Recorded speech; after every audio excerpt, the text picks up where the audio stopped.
Voy a hablar en portugués, aunque la presentación está en inglés. Hay dos versiones que son exactamente las mismas, una en portugués y otra en inglés. Y como puedo hablar en portugués porque me han dado esa oportunidad, pues voy a sacar lo máximo de ella, porque es muy difícil el que cuando nos reunimos en Bruselas, etcétera, tengamos traducción en portugués, sobre todo cuando hablamos de este tipo de control del mercado.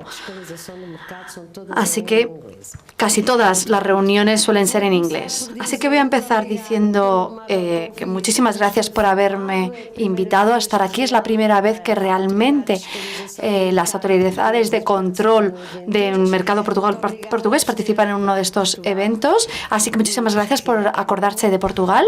Está muy bien eso. Y voy empezando haciendo un breve enfoque de qué trata la autoridad de inspección portuguesa. Para que los portugueses que están aquí ya lo conocen, nosotros nos llamamos ASAE, muy fácil de decir, que en inglés significa la autoridad económica, autoridad de seguridad económica y alimentar. Tenemos una implantación, una división territorial como la que pueden ver, con todas las delegaciones regionales. En verde, las 3 que tenemos ahora regionales. Ya han habido personas que han hablado de cambios que están ocurriendo en sus países. Pues seguramente en breve, en vez de tener 5, vamos a empezar a tener tan solo 3, pero en la misma ubicación y con las mismas funciones. Tenemos 2 regiones autónomas, Madeira y las Azores, que no dependen de nosotros.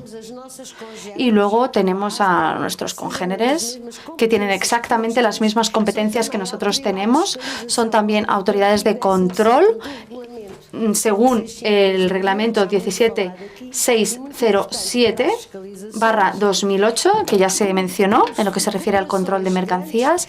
Tenemos mucha cooperación con esos gabinetes, también acciones de formación.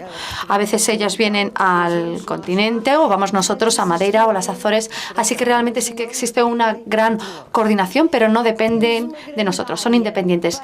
Tenemos una área para la seguridad alimentaria y otra para el control de otras áreas económicas. Tenemos una gran área de control que cubre casi todos los artículos y esta autoridad en estos momentos cubre un 97% de la legislación comunitaria en lo que se refiere al control de mercancías. La particularidad que tenemos en nuestro país, en lo que se ha comparado con otras autoridades de control del mercado, es que somos policía, somos considerados una agencia policial, no de seguridad pública, sino que somos considerados una agencia de policía para el delito económico. Así que esto significa que, bueno, tenemos una gran responsabilidad porque somos un órgano de policía, etcétera. Tenemos una identificación muy propia en lo que se refiere a los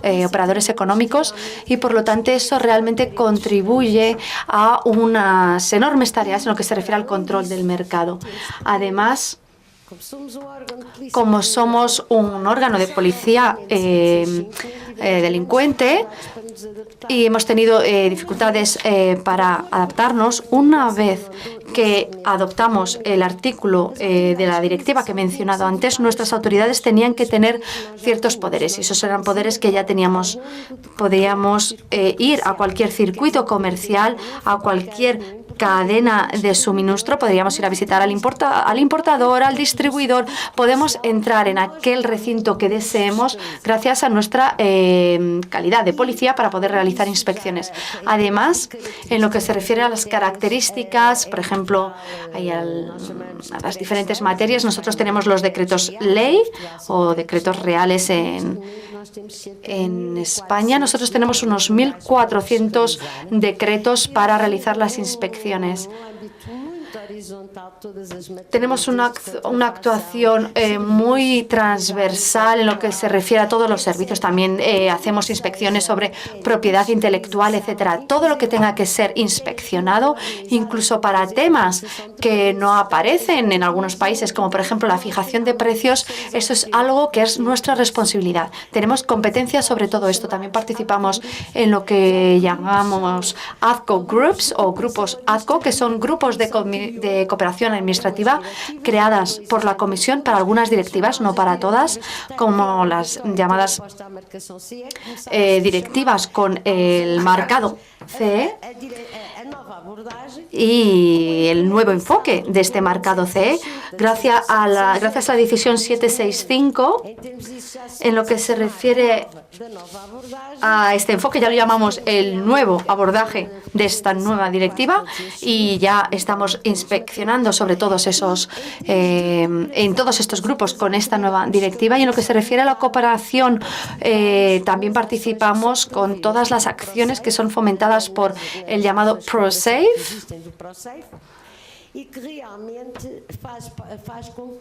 que hacen con que la SAE cumpla con el artículo 24/765, que dice que tenemos que cooperar con todas las autoridades de inspección, porque gracias a esta cooperación podemos ser más eficaces. Además, están todas estas participaciones en reuniones, todas las reuniones de colaboración, etcétera, están siendo financiadas por la Comisión Europea. La última vez, tanto este año como el año pasado, las reuniones de hecho tuvieron lugar en Portugal. Todos nuestros datos están disponibles en nuestra página web. Todo lo que se refiere a datos operativos de cualquier tema siempre están disponibles, al igual que todos los que son medidas de restricción, que según se aparece en el 765 muestra que tiene que ser informado, y nosotros lo informamos en nuestra página web para cumplir lo que aparece en el artículo 21 del reglamento. Así que tenemos en nuestra página web todo, desde la legislación a toda la información que pueda ser necesaria. En lo que se refiere a la vigilancia del mercado, el control del mercado, cuando hablamos de juguetes o de cualquier otro producto, tenemos dos tipos de productos. Por un lado, los productos alimentarios, que ya lo sabemos, pero además tenemos otros dos tipos de productos con dos tipos de inspecciones. Es importante, muy importante, el que veamos por qué la legislación en este momento para los juguetes, pero las legislaciones van a cambiar mucho este año y a lo largo de los próximos años. ¿Por qué están cambiando? ¿Por qué está habiendo esta legislación armonizada? Y es porque tenemos lo que ellos llaman el NLG, el nuevo marco legislativo, según el cual toda la legislación armonizada, toda la normativa armonizada tiene que ser de acuerdo con el reglamento 765/2008 y con la decisión 768/2008.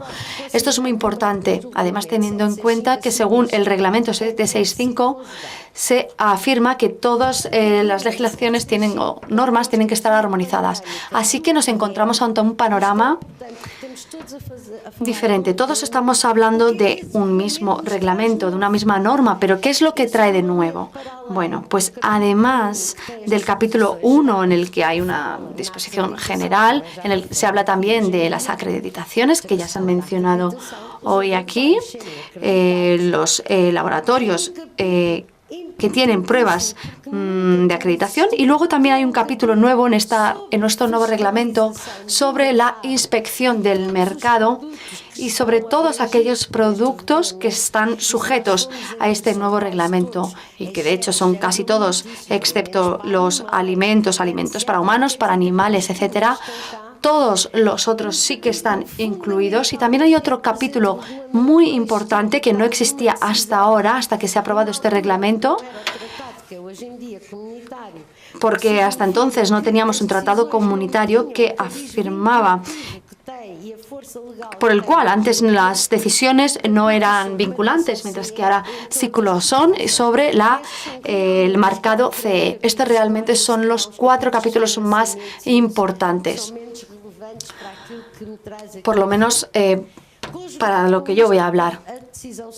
Así acabamos la decisión 765. Ahora las 768, aquí se tienen en cuenta las diferentes disposiciones generales. Además tiene un capítulo muy interesante que son las obligaciones de los operadores económicos. Hasta la aplicación de esta decisión, cuando se le preguntaba a alguien, ¿sabe usted cuáles son sus deberes como fabricante? Ellos decían, bueno, no lo sé, creo que sí, pero ¿dónde está escrito? O al importador, ¿sabes cuáles son tus obligaciones? Y el importador te dice, creo que sí, pero ¿dónde está escrito? Bueno, pues ahora con esta decisión se han descrito todas las obligaciones de los operadores económicos y esto significa que todas las descripciones del fabricante, del importador, del representante legal, del distribuidor, están todas descritas. Y luego también lo que se refiere a la evaluación de la conformidad del producto también aparece. Estos son módulos de los que ya se han hablado. Y todos estos son muy importantes. Y bueno, pues a partir de ahí toda esta decisión es aplicable y vinculante. Por ello, la Comisión ha dicho que esta es una decisión sub generis. ¿Por qué? Pues porque si cogemos la actual directiva de seguridad de los juguetes, podemos ver que todos estos capítulos han sido transpuestos directamente de otras directivas a la directiva de seguridad de juguetes y todas las directivas están alineadas según la decisión 768 en lo que se refiere a la responsabilidad que tienen los operadores económicos y la responsabilidad que tienen en crear una declaración de conformidad. Así que la nueva directiva sobre la seguridad del juguete no es nada más ni nada menos que reunir todo lo que está en el reglamento y de esa forma crear una nueva directiva. Aunque se le añade una parte específica para este tipo de producto, y este tipo de producto en este caso siendo los juguetes. En lo que se refiere a la estructura y para tener una imagen general del aspecto que tiene y también de los cambios que ha traído esta nueva directiva, tenemos nuestras obligaciones, como aparecen en la decisión 768, excepto para el minorista, porque el minorista no es una figura sobre la que se preocupe mucho la Comisión. Sí que tiene algunas obligaciones, pero a nivel nacional, dentro de los Estados miembros. En lo que se refiere a la conformidad, las alertas, la declaración de conformidad, el marcado CE, todo eso es nuevo. Y luego lo que se refiere a las medidas restrictivas es lo que aparecía en el 765, pero lo que sí tenemos es el procedimiento de salvaguardia, porque realmente se tiene que incluir una cláusula de salvaguardia y luego, pues, y yo he añadido aquí en el punto final, cuando estamos hablando de inspecciones y de control, en este caso estamos hablando en Portugal de la ASAE. Ya hemos hablado hoy de un cambio, el cambio que ha traído esta nueva directiva. La anterior decía que esta directiva era para el uso como juguete de los niños. Ahora dice realmente esta directiva que no solo es hasta los 14 años, es decir, para cualquier juguete que puede ser utilizado por niños hasta 14 años, pero incluso si son concebidos exclusivamente o no como juguetes. Así que, por ejemplo, aquí tenemos en el artículo 3 llaveros o una niña podría estar muy atraída por este tipo de llaveros. Así que estamos incluyendo en la directiva productos que, aunque no son juguetes, aunque su función no es el jugar, sí que son atractivos para los niños. Por ejemplo, aquí podemos ver un personaje que se llama Dodó en este monedero. Así que para el niño este tipo de juguete deja de ser simplemente un llavero para ellos, sino que se convierte, o un monedero, y se convierte realmente para ellos en un juguete. Por ejemplo, aquí en este monedero es tan suave, es casi como si fuera un peluche. A los niños les gusta jugar con él, aunque su función sea ser el monedero. Y luego tenemos, por ejemplo, las mochilas, porque A veces nos encontramos mochilas que son casi como juguetes. Los niños no solo guardan cosas dentro, sino que lo utilizan como juguetes. Así que todos estos productos ahora son productos que se consideran juguetes y que están cubiertos por la nueva directiva de juguetes. Muchos otros productos, por ejemplo, han pasado también a estar cubiertos por otras directivas, como por ejemplo los flotadores de la playa, etcétera. Así que este acuerdo comunitario incluye todos estos productos que pueden ser considerados como juguetes. Además de esto, aparece otra definición que es muy interesante y que no había sido presentada hasta este nuevo paquete de legislación, y es la definición de disponibilización en el mercado, disponibilidad en el mercado. Todos hablábamos de la introducción en el mercado, pero la introducción en el mercado, la primera introducción en el mercado europeo, podía ser en Portugal o podía ser en cualquier otro Estado miembro. Pero esa era la primera vez que un producto específico era introducido en el mercado. Eso se sigue manteniendo, pero aparece otra nueva definición que habla de la disponibilidad en el mercado. Y esta disponibilidad en el mercado ha dejado de estar simplemente vinculado a la figura de otro operador económico, no el importador, sino el distribuidor. Esto es algo que fue muy debatido durante el 2007 e inicios del 2008, porque estábamos hablando de una figura jurídica que no existía y era muy difícil para el control y para las autoridades de control tener en cuenta no solo el que fuese introducido al mercado, sino el que fuese puesto en disponibilidad en ese mercado. Así que ya no nos centramos solo en el importador y en el fabricante, sino que también nos centramos en el distribuidor. Esto quiere decir que, bueno, para empezar, estas son las obligaciones de los diferentes operadores económicos. El fabricante es el mayor responsable por los productos que fabrica, pero todos tenemos nuestras propias obligaciones. No quiero dedicar mucho tiempo a pero con este gráfico simplemente resumía las responsabilidades que según el artículo 4 aparece las responsabilidades que tiene cada uno de los operadores económicos según los diferentes artículos de la directiva. Solo me gustaría decir que lo que se refiere al marcado CE es la responsabilidad del fabricante, junto con el artículo 16 de la directiva. La emisión de declaración de conformidad también es responsabilidad del fabricante. La elaboración de la documentación técnica, la evaluación de la conformidad de los productos, todo esto es responsabilidad del fabricante, tal y como aparece en la legislación. Y, por supuesto, para todo esto tiene que haber cooperación. Si hay un producto que representa un riesgo grave, tiene que haber una gran cooperación entre el fabricante, en el caso de Portugal, con ASAE, porque es la autoridad de inspección en el mercado.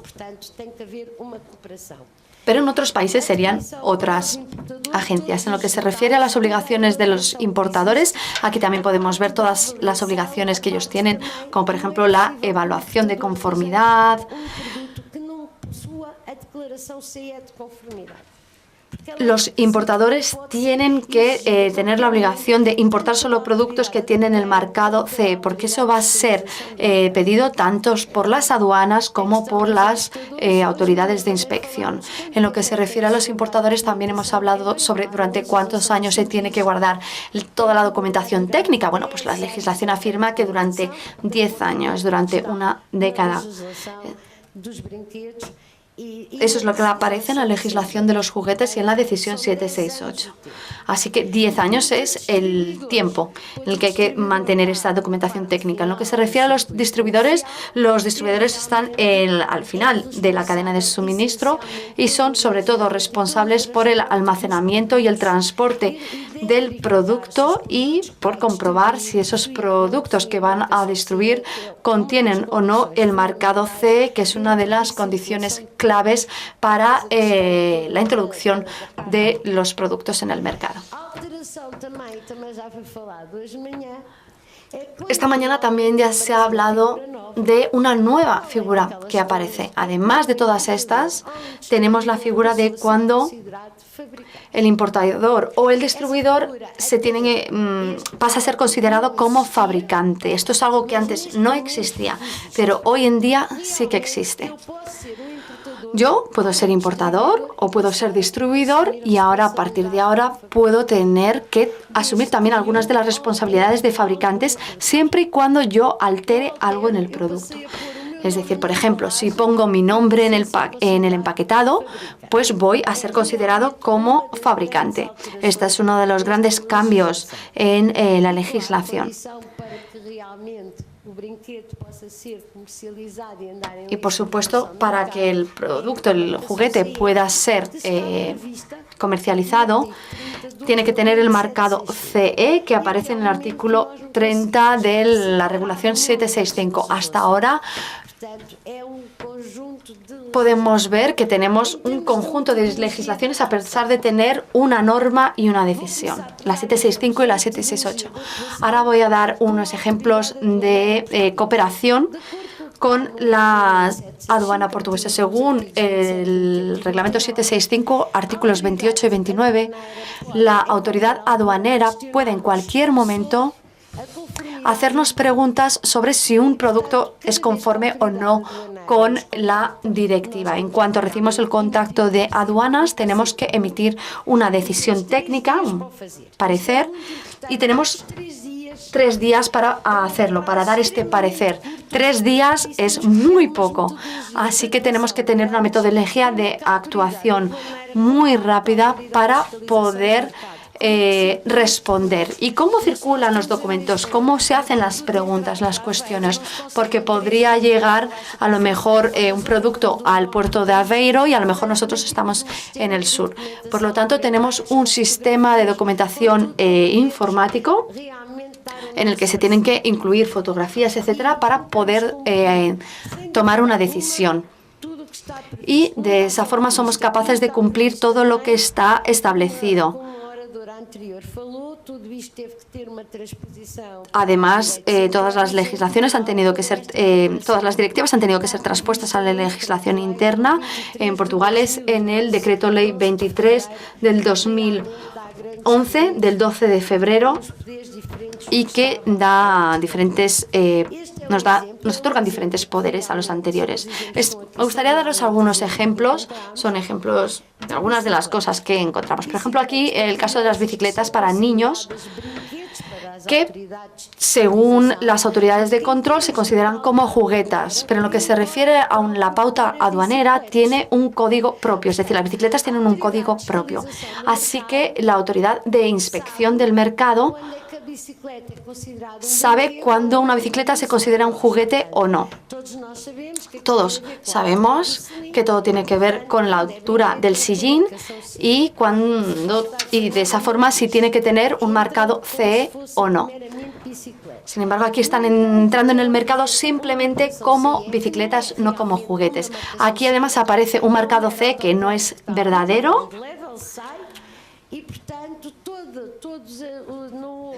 Y de esa forma, además no había ningún tipo de documento que hubiese sido entregado a la aduana. Lo único que habían recibido que tenían era esa pegatina que ponía ese marcado CE, pero ese producto no pudo entrar en el mercado porque no cumplía los requisitos. O, por ejemplo, peluches que ni tenían el marcado CE, ni tenían documentación técnica, en el que se pueden ver que las costuras se están abriendo. Recuerdo que cuando cogí el peluche casi se me abrió, le empezaron a salir las tripas del peluche, así que podemos ver que todos estos productos, por supuesto, no entraron en el mercado. También tenemos otro tipo de productos que, aunque tengan el marcado CE, cuando se les pide una declaración de conformidad, no aparece la declaración de conformidad. a pesar de que es un requisito legal. Por lo tanto, estos productos no fueron introducidos en el mercado porque eran productos en piezas muy pequeñitas que podrían haber sido fácilmente ingeridas por los niños. Así que fueron algunos de los productos que no entraron en nuestro mercado. Luego también realizamos inspecciones directamente en el mercado, no a través de las aduanas. Según el reglamento 765/2008, las autoridades de inspección del mercado tienen que hacer inspecciones documentales de control, inspecciones documentales. Y lo que hacemos es realizar una inspección de acuerdo con lo que tenemos, por ejemplo, ver si tiene el marcado CE o no, luego pedimos la declaración de conformidad. Si no está disponible, damos un plazo de 10 días y damos un aviso por escrito. Además, las etiquetas tienen que estar escritas en lengua portuguesa. Pedimos también todo tipo de avisos, facturas, para ver cuándo fue comprado el producto. Y también pedimos los dossiers o los expedientes. Cuando pedimos la evaluación de conformidad, lo hacemos a través de un organismo notificado. Y con este cambio legislativo, lo que hemos visto es que tenemos algunos productos que también se mezclan con la legislación alimentaria. Este es uno de los ejemplos que tuvimos al mercado. Era un collar que sí que tenía marcado CE, tenía unas bolitas, tiene toda la información para las edades, además tiene todas las etiquetas también específicas para productos considerados como alimentos. Cuando pedimos la documentación sí que cumplían todos los requisitos legales, así que fueron introducidos en el mercado. Por ejemplo, otro que tiene que ver con cosméticos, otro ejemplo. Esto es un anillo que tiene como una barra de labios. Pero podíamos ver que detrás aparecía el marcado C, aparecían todos los avisos de seguridad. Y cuando pedimos la documentación técnica, la cumplía. Sin embargo, por ejemplo, tenemos otro ejemplo en el que no cumplían y tuvimos que pedir la documentación técnica porque tiramos de uno de los hilos y se deshizo el juguete. Realmente no era un juguete seguro. Luego, además, tenemos otro tipo de ejemplos. Por ejemplo, aunque sí que ponía que tenía el marcado CE, y aunque sí que tenía cumplía algunos de los requisitos de la directiva sobre artículos electrónicos, etcétera, no obstante no cumplía con todos, así que no lo incluimos. Luego, por ejemplo, el ejemplo de disfraces de carnaval, que también se consideran juguetes. Pedimos la declaración de conformidad y nos la entregaron. Además, la declaración de conformidad había sido emitida de forma correcta. Solicitamos la factura y pudimos ver que estaba cubierta por la nueva directiva. Así que este producto, cuando fue testado en lo que se refiere a las sustancias químicas, consiguió pasar todas las pruebas. En comparación con este otro producto, cuando pedimos la declaración C de conformidad, no nos la dieron. No sabemos cuándo fue introducido en el mercado. Tampoco sabemos quién era el fabricante, el importador, el distribuidor, etcétera. Así que, a pesar de tener un marcado C, era un marcado C extraño. Así que, además, a pesar de que sí que cumplía con algunos de los requisitos y no cumplía con todos. Así que, para finalizar, me gustaría decir que nosotros inspeccionamos para la seguridad de todos y este es nuestro trabajo en Portugal. Muchísimas gracias a todos por vuestra atención y si tienen alguna pregunta será para mí un placer responder. Muchas gracias. ¿Alguna pregunta? Nuno Fernández, de Classic Toys. Nuno Fernández de las Classic Toys. Algunas veces las traducciones, las transposiciones, ocurre algunos casos que hay dificultades, concretamente en el caso aquí en que dice, en la página, no sé, habla contraindicado para niños con menos de 36 meses. Debe de ser precedido por avisos según la declaración. En el reglamento Creo que el 43/2011 dice concretamente que el fabricante debe poner los avisos de forma bien visible, legible, comprensible, precisa. Atención a los avisos, que todo eso debe de estar incluido.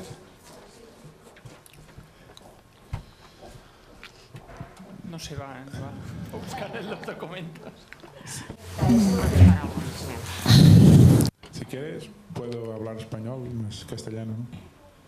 ¿Está bien? Es que hay una pequeña discrepancia. Sí. Hay una pequeña discrepancia, dice el orador.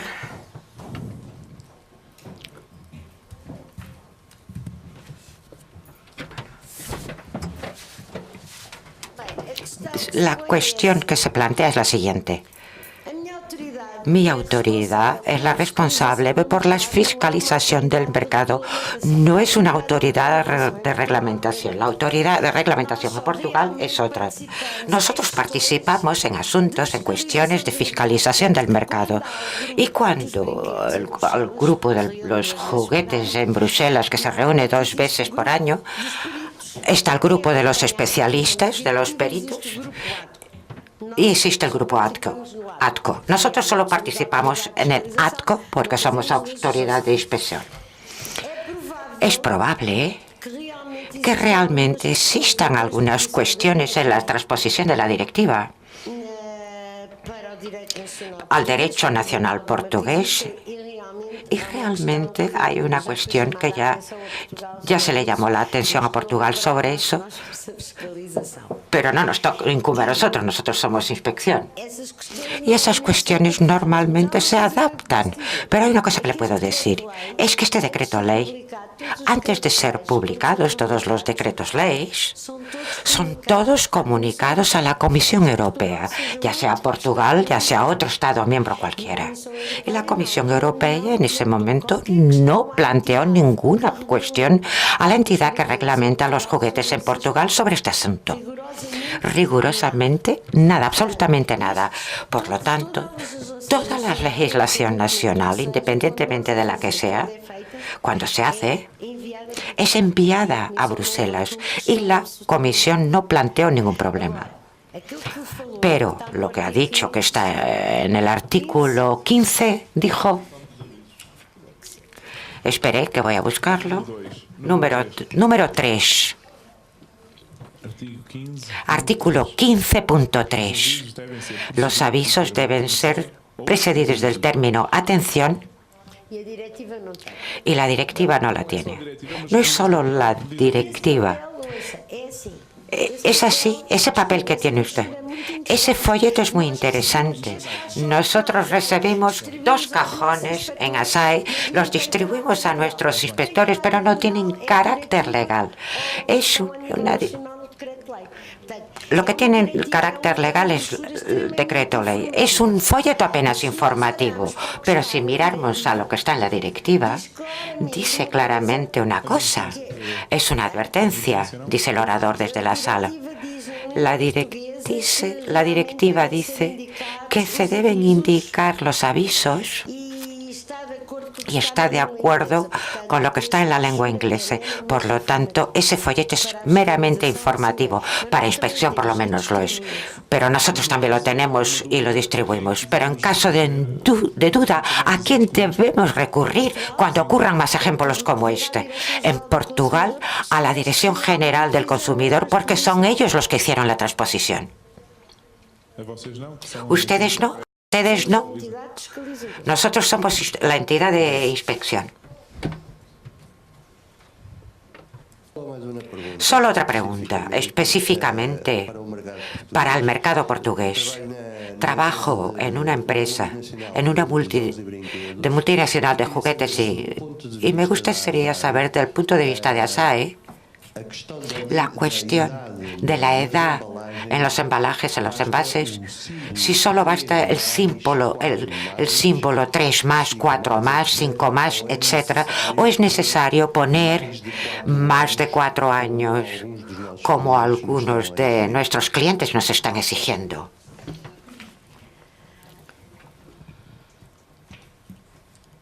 Yo voy a hablar de la directiva que también está de acuerdo como está en el decreto. Si nosotros miramos a la directiva o al decreto ley 43/2011, realmente no tenemos en ningún sitio la cuestión del 4+, ni del 5+, ni del 6+. Lo que tenemos realmente es que tiene que decir si el juguete es para 36 meses, más o menos, lo que está en la legislación. Independientemente de que lo quiera poner, la verdad es que debo de poner una de estas fases, porque un juguete para un niño hasta 36 meses debe de ser sometido a la evaluación de una conformidad mucho más exigente que un juguete para un niño de 12 años o 13 años, porque hemos hablado, y ya los oradores anteriores ya han hablado, estamos hablando de piezas pequeñitas, incluso de los productos químicos, evaluación de los químicos, porque un niño con 1 año y medio, 2 años, todos los juguetes se los mete en la boca, y por el contrario, un niño con 12 años no se los mete en la boca. Y del punto de vista, a partir de 4 años, 5 años, y no dice hasta cuándo es que realmente hay que poner el aviso, yo puedo decir que no está de acuerdo en lo que está en el decreto ley. Tiene que poner siempre si es para mayor o menos de 36 meses, independientemente de lo demás, porque es lo que figura en la legislación. Y no solo en la legislación nacional, está en la legislación comunitaria. Eso fue muy debatido durante la negociación de esta directiva en el Consejo. Yo no participé en todas las reuniones de la negociación de esta directiva, pero estuve en algunas. Fue durante el paquete de la decisión del reglamento, porque coincidió con la presidencia portuguesa, estuve allí. Y fue un aspecto muy discutido. Lo que es que era necesario que constara en la directiva en términos de frases. Unos concordaron, otros no estuvieron de acuerdo, y se decidió lo siguiente. Puedo adelantarle que en la reunión de abril del ATCO, del grupo de abril, fue el 23 de abril, sí, bien, me acuerdo, fue en una tarde, en una única tarde, la comisión de esta vez dedicó a la fiscalización solo una tarde. Un Estado miembro planteó una fiscalización acerca del símbolo que está aquí, si debería o no constar en el rotulado. Toda vez que este símbolo formaba parte de lo que está en la norma armonizada. La anterior directiva no tenía este símbolo. No lo tenía. Y es probable que sea un acuerdo que salga de la legislación, porque está en la norma armonizada. Aún está ahí, y por lo tanto fue esto lo que se discutió. ¿Puedo añadir una cosa más? Puedo añadir que en esa reunión hay un documento producido por la Comisión Europea para los disfraces, tanto para Carnaval como para Halloween, que hasta 1 año de edad no sería considerado juguetes. Cosa contraria, antes de esa reunión, hasta 23 de abril, todos los disfraces tenían marcación CE porque eran considerados juguetes. La Comisión emitió un documento diciendo que decidía que hasta, y habló incluso de 1 año, esto fue discutido si poner 12 meses o 1 año, pero se consideró que un niño hasta 1 año no se podía vestir sola, y como tal esa ropa pasaría a no estar cubierta por la directiva para juguetes. Esto, en términos de edades, es lo que yo sé de los últimos cambios que se produjeron en términos de documentos y que están disponibles en el Consejo de que hablamos esta mañana, de la DG Enterprise, sobre los juguetes.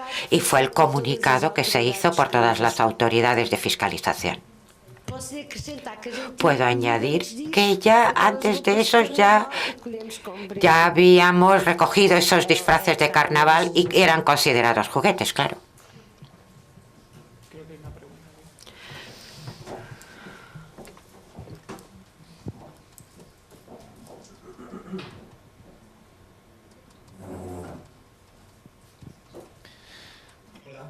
Sí, soy Oliver de la Asociación Española de Fabricantes de Juguetes y me gustaría hacerle una pregunta que va relacionada con ciertos casos que pues se nos han dado en la vida real, podríamos decirlo, y es sobre, como ustedes como autoridad de control de mercado, que cuando ustedes solicitan información adicional sobre un producto, hemos estado hablando de toda la documentación que debe acompañar un producto, cuando ustedes le solicitan a una empresa esta documentación, este dossier técnico, ¿se solicita de una forma, digamos, rutinaria o es necesaria una solicitud motivada? ¿Qué tipo de solicitudes motivadas existen? Se lo digo para que, pues más o menos entienda por dónde van los tiros. Hay casos en los cuales la distribución, las empresas de distribución en Portugal le han exigido al fabricante toda la documentación técnica con la excusa de que la autoridad de control de mercado en Portugal se lo está exigiendo a ellos. Entonces, claro, yo quería que aclarara ese punto y más que nada conocer también su opinión al respecto.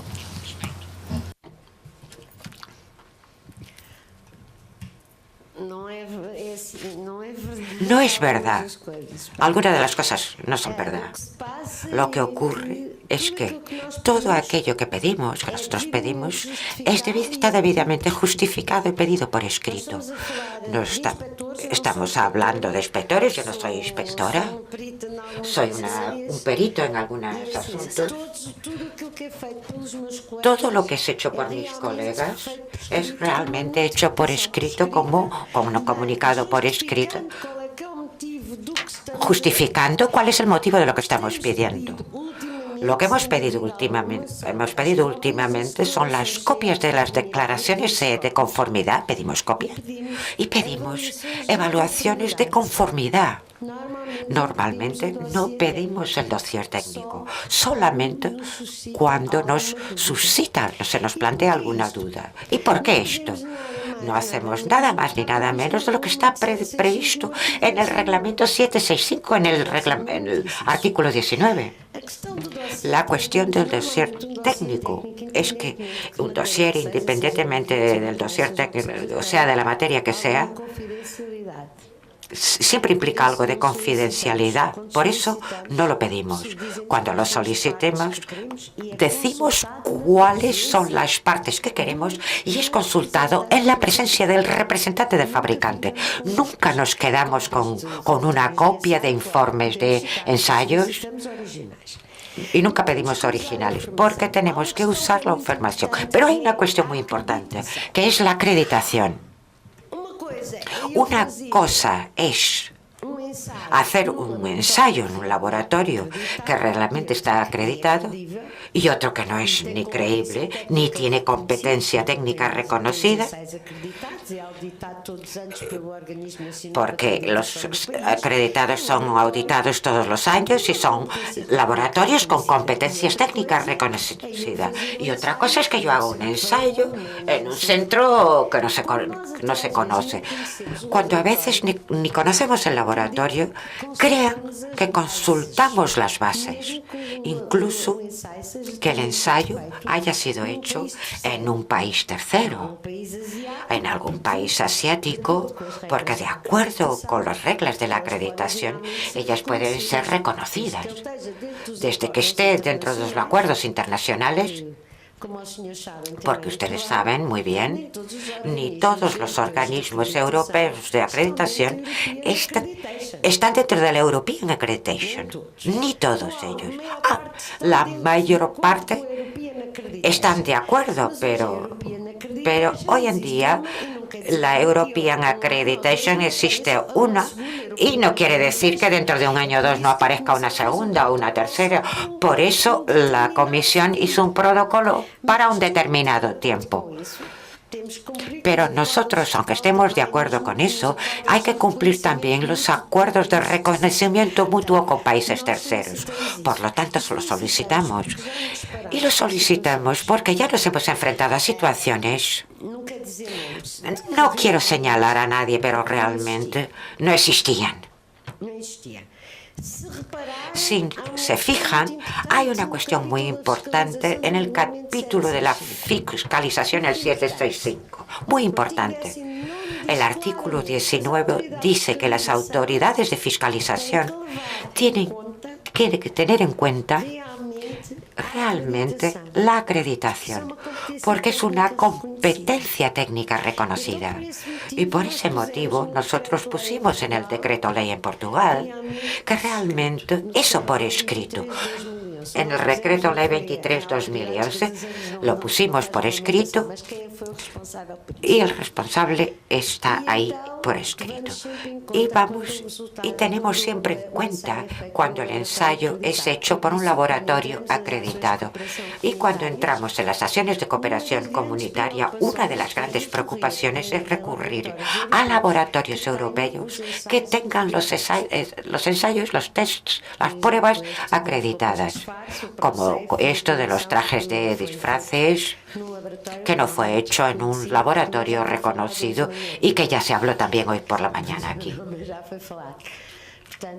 Por lo tanto, no solicitamos eso como lo está diciendo, pero notificamos. Y tenemos una particularidad, porque el reglamento 765 también lo dice, que ante todo lo que es solicitado y debidamente fundamentado, debe de ser proporcionado. Y en el caso de que no lo sea, nuestro decreto ley 23/2011 presenta una sanción. Tenemos 10 días, pero el primer día no cuenta. Los fines de semana no son 10 días rígidos, pero si no aparece al final de X tiempo, el operador económico es considerado infractor y el producto no está conforme, porque él no ha conseguido probar la conformidad del producto. ¿Alguna pregunta más? No, pues... Yo tenía una pregunta. Sí, ha mencionado... La señora mencionó... Sí, ha mencionado... La señora mencionó...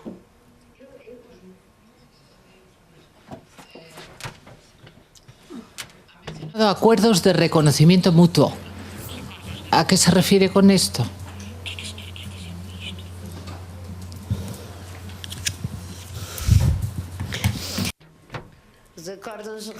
Los acuerdos de reconocimiento mutuo están previstos en la legislación comunitaria. Hay acuerdos de reconocimiento mutuo. Es por ello que en este momento, si vamos a la base de la Comisión Europea, ya existen laboratorios debidamente reconocidos por la Comisión Europea para distintos productos. Por lo tanto, la Comisión Europea reconoce los laboratorios y, por lo tanto, yo lo tengo que aceptar. ¿Quién soy yo para no aceptarlo? Toda la legislación comunitaria que se empezó a hacer hace 20 años atrás, el marcado CE, se basa en dos grandes puntos, que era el artículo 28 y el artículo 30 del tratado. Y realmente esa legislación siempre habló del reconocimiento mutuo que existe. Quiere decir que yo en Portugal, si el ensayo ha sido hecho por un laboratorio en España acreditado, yo tengo que aceptarlo. Cuando nosotros hacemos una aprehensión de algún producto, sea juguetes o otros, le damos siempre la oportunidad al operador de presentar la declaración. Y por eso yo tengo que recurrir a un laboratorio acreditado. Yo lo que nunca exijo es que sea hecho en Portugal, y eso no lo puedo hacer. Él puede recurrir a cualquier otro. Y en ese momento existe el reconocimiento mutuo, porque los propios organismos nacionales de acreditación, que con este paquete de legislación pasó a ser uno por Estado miembro, reconoce. Por lo tanto, reconocen a su congénere. Ahí sí el ensayo puede ser hecho en España, en Hungría, en Francia, dentro del espacio europeo, y hay un reconocimiento mutuo. Y es debido a eso, incluso el propio reglamento 764, que está relacionado con las reglas técnicas de cada Estado miembro, tiene un artículo, el 5, que habla también de ese reconocimiento mutuo y el reconocimiento de la acreditación.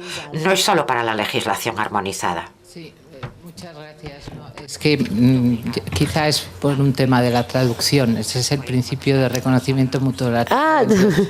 Claro, es que los acuerdos son con terceros. Nada más. E só mais uma coisa. Y otra cosa, cuando hablé antes en el artículo 28 y 30, que hoy no son el 28 y el 30, pero el equivalente al Tratado de Lisboa, la legislación continúa a ser hecha con los mismos pilares que se hacían en el pasado, o sea, basada en las autoridades de fiscalización. Más... Concluir, si podemos pasar a la última presentación. Ahí abajo hay alguien con un micro. Fala português que eu conheço assim.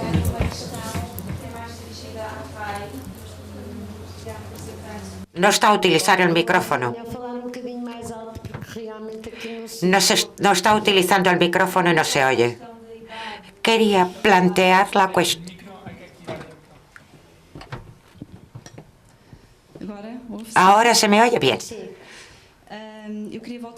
Quería volver a la cuestión de las edades, porque ha sido una cuestión muy importante para nosotros. Y mi pregunta se dirige quizás más al mercado español. Queríamos saber si le ocurre lo mismo en otros países, porque en Portugal nuestros clientes piensan que no se está cumpliendo la ley al plantear 3 más, 4 más en sus embalajes. Y queríamos saber si ocurre lo mismo en otros países. De la Asociación Española.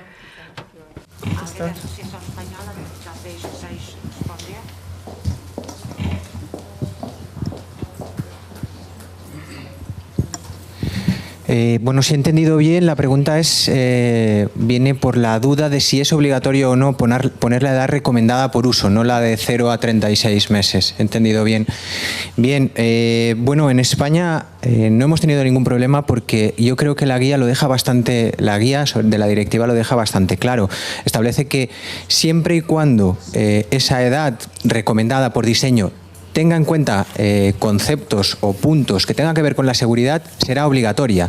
Si no tiene que ver con la seguridad, no es obligatoria. Es decir, si pensamos que no poniendo nada puede ser peligroso para niños mayores de 5 años, porque el producto está precisamente diseñado para ese rango de edad, entonces sí que sería conveniente poner el +5. Pero hasta la fecha no hemos tenido ningún problema. En España no es obligatorio y quien lo está poniendo pues porque considera que es importante que esté, y si no se pone tampoco está causando mayores problemas.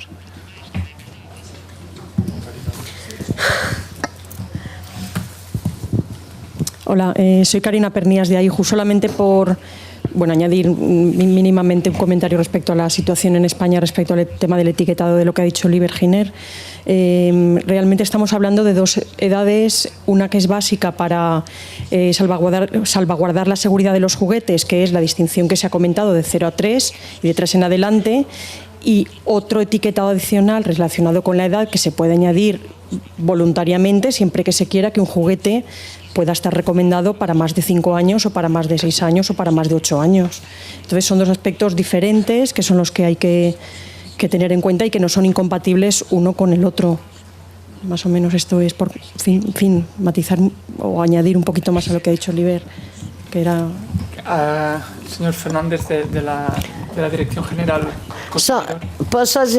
¿Puedo añadir? No es distinto de lo que se ha dicho antes, solo que aquí el caso es que solo querían poner 4 más o 5 más y no poner las frases de advertencia que está en la legislación. Independientemente de lo que se ha dicho, tienen que tener la frase. Es para más o para menos de 36 meses por la cuestión de evaluación de los requisitos de seguridad. Perdone. He quedado para el final. Es una justificación. Agradecer la invitación que se envió a la Dirección General. En mi nombre personal y de la directora, agradecer la invitación. Estoy en representación para acompañar por los trabajos, porque este es el 10º evento, y para saber cómo estaba siendo hecho la campaña de información de juguetes. Cuando hace poco se lanzó el desafío, el reto, de dar una respuesta a una cuestión que fue planteada, yo no puedo contestar porque no acompañé este asunto. Estoy aquí en representación de la directora, no soy jurista, aunque trabaje en un organismo de reglamentación, tengo colegas que están dentro de este asunto y que podrán, tratándose del país de Portugal, podrán responder más cabalmente a esa pregunta. Muchas gracias.